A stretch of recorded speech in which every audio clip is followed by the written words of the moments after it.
What's up, everybody? Sydney here.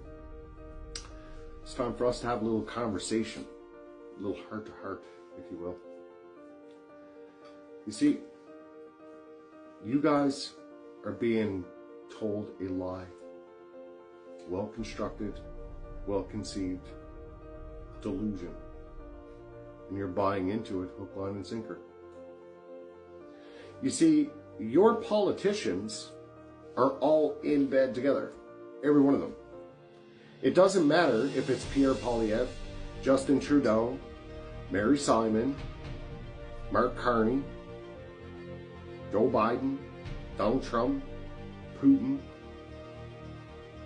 everyone. Because they know something that you don't. You see, while you guys are fighting for this illusion that you have of sovereignty in Canada, which, by the way, I can tell you is actually doesn't exist. You only think it does. Your parents might have told you it did, your grandparents might have told you it did, and yeah, they died in wars, and they bled for what they thought was a nation. But it was all a well-constructed lie. It actually wasn't the case. It's a corporation, but it's part of a private trust. That's all allodial titles are actually owned by the Crown, especially in Canada, or most of the Commonwealth nations. That's mineral rights for those of you that don't really know what that is. None of you actually own any of the houses that you think you own in Canada. You can't actually own the property. You can own the equitable title and the ability to be able to borrow against or leverage against the property, but the mineral rights, the actual allodial title sits with the Crown. There's only one way you can actually pull allodial titles in Canada, and that's by having a common law organizational trust, filing a UCC3 chattel property, and moving that property into the trust once you have the equitable title in your possession. That's a story for another time.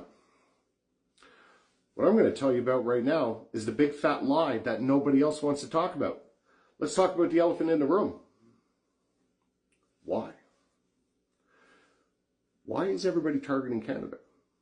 Well, here, let me explain it to you.